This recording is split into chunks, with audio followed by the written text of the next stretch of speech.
Kita tahu setelah Al-Quranul Karim, setelah zaman Islam, sastra itu jadi berubah lama sekali. Ilmu-ilmu bermunculan belakangan. Jadi ilmu-ilmu yang disebut oleh kita ilmu agama itu bid'ah semua.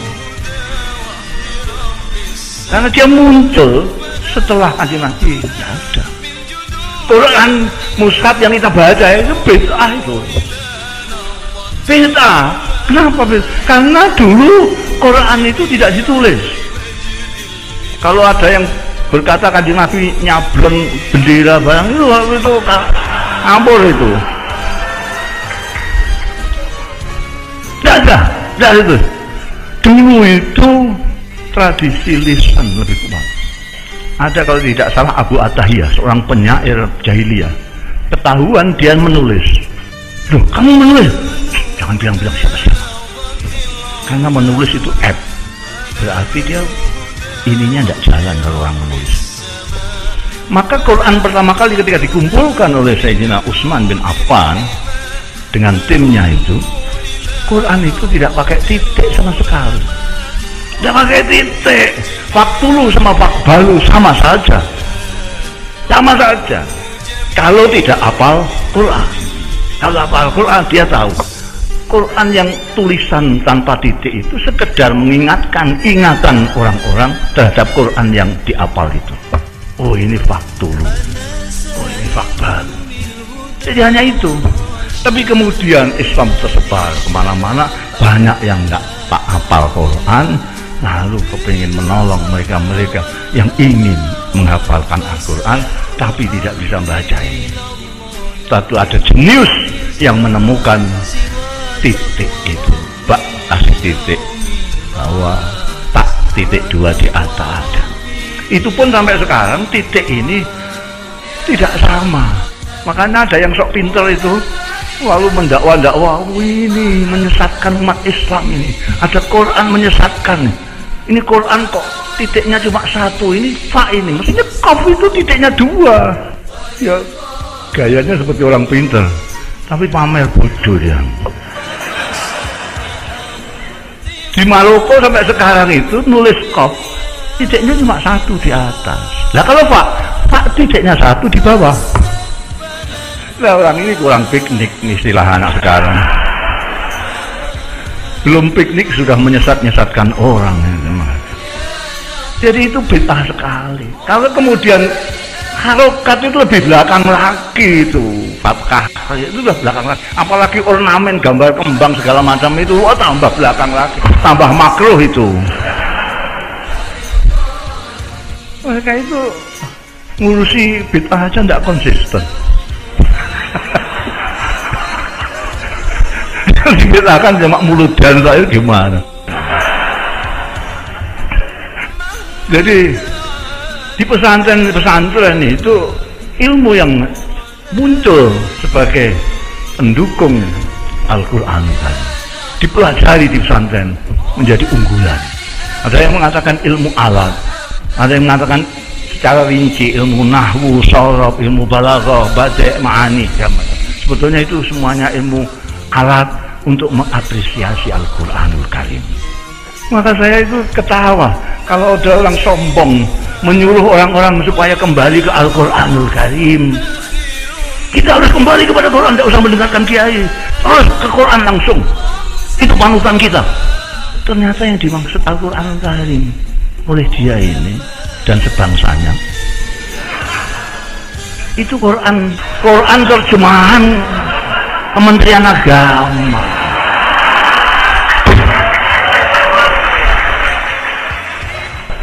Udah bisa. Jangan terlalu sombong. Kamu sendiri tidak ngerti Quran, lo ngajak orang awam untuk melihat Quran. Mbok yang tawaduk seperti ulama-ulama kita itu, Imam Syafi'i, santri-santrinya bikin buku pinter. Beliau-beliau yang melihat Quran, yang melihat sunnah hadis, lalu bikin untuk orang-orang awam yang tidak sempat atau tidak bisa baca Quran dan hadis supaya bisa segera sholat, dibikinkan sulam safina, sulam takrib dan seterusnya. Ini lebih saya hargai daripada yang petentang suruh kembali ke Quran tapi tidak mau ngaji. Kalau benar konsekuen mengatakan kembali ke Quran, ya ngaji. Tidak bisa tidak bisa. Itu ada ilmunya, Al-Quran itu ada ilmunya banyak sekali. Ada ilmu bahasa Arab, lughah ini ada gramatikanya, nahwu, sorof. Ada balaghah ini ada badi, ada bayan, banyak sekali. Ada ilmu tafsir, itu banyak sekali yang diperlukan untuk mengetahui bukan hanya isinya Al-Quran, tapi keindahan Al-Quran. Kalau melihat Quran dewa, itu cuma mungkin ngerti satu persatu maknanya kalimat. Pengertian secara utuh nonsen. Apalagi melihat keindahannya belas. Makanya kalau kita lihat agamawan sekarang kok sangar-sangar, karena tidak ngerti Quran.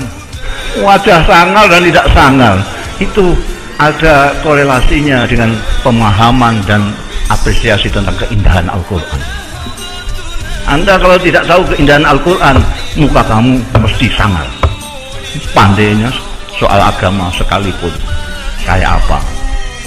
Jadi kiai-kiai pesantren sejak awal mempelajari ilmu-ilmu yang diajarkan di pesantren ini untuk mengapresiasi Al-Quran, untuk memahami Al-Quran dan memetik keindahan Al-Quran. Karena itu di pesantren tidak ada pengajaran tapi juga pendidikan. Diajar olah dengan taklim akal pikirannya, tapi oleh tarbiyah dan pendidikan dengan itu tadi yang disebut sebagai rasa. Santri tidak hanya terpelajar, dia keluar harus menjadi orang yang terdidik, pintar tapi berakhlak. Karena apa? Sumbernya dari Al-Quran. Saya itu kadang-kadang jengkel karena sombongnya itu. Kembali Quran. Dan yang dijadikan rujukan itu Quran Kementerian Agama. Saya seringkali menyontohkan bahasa Arab saja, bahasa Arab, lughah saja.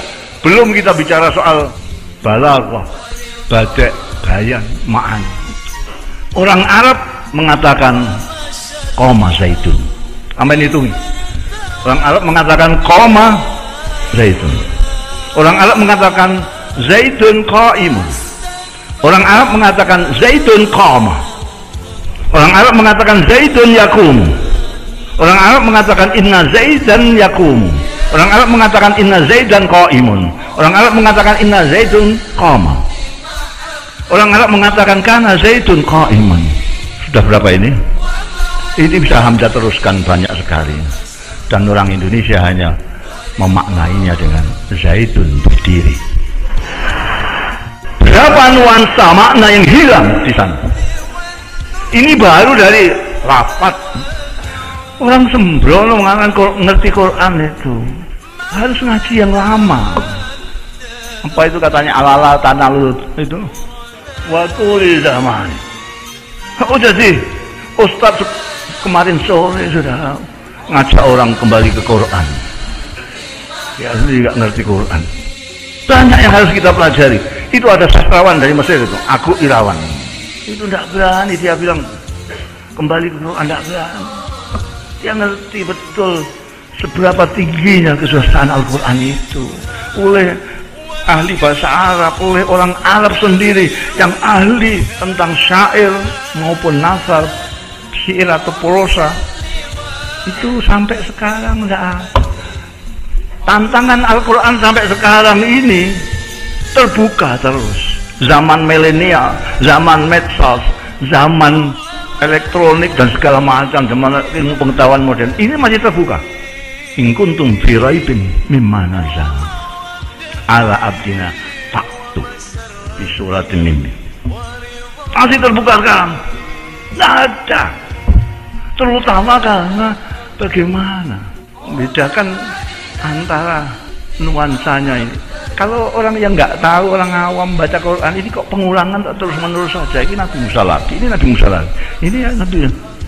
Mesti bingung dia loh, nggak ngerti sastra nggak apa. Mesti bingung.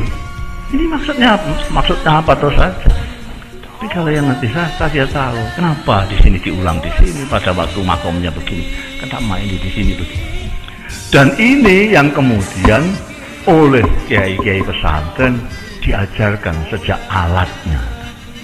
Tujuan pertamanya adalah untuk mengapresiasi, memahami isi Al-Quran dan mengapresiasi keindahan Al-Quranul Karim.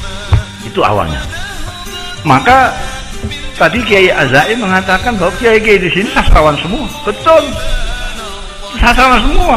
Mereka menguasai balaghah, ilmu sastra mereka kuasai. Mungkin yang mereka tidak begitu kuasai adalah bahasa Indonesia. Kalau santri-santri yang seperti Agung Irawan, dia menguasai bahasa Indonesia, ya bisa bersastra-sastra. Kiai Zawawi Imron, dia ngerti bahasa Indonesia, dia bisa bersair dengan bahasa Indonesia. Tapi ya ayah saya pakai bahasa Jawa, mbah saya pakai bahasa Arab. Kiai Hamid Pasuruan itu dijuluki sejak di Termas, mau tidak di Termas sudah dijuluki adib. Adib itu sastrawan karena beliau menguasai ilmu balaghah, badi', bayan, ma'ani. Itu Kiai Abdul Hamid Pasuruan. Cuma kemudian yang lebih mendominasi wacana masyarakat itu ada kewalian beliau. Jadi kesusastraannya hilang. Sama Kiai As'ad ini sebetulnya sastrawan, tapi karena kewaliannya sastranya hilang. Orang tidak menyangka kalau beliau sastrawan karena ketutupan dengan kewaliannya.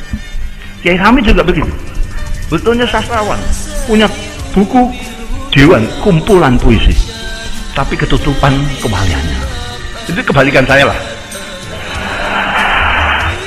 Saya baru separuh ngomong sampai udah ketawa itu. Jadi seperti Syekh Abdul Qadir Al-Jalani, dia menguasai 12 disiplin ilmu, tapi beliau terkenal sebagai Sultanul Auliya. Jadi kiai-kiai beliau ini sastrawannya ketutupan.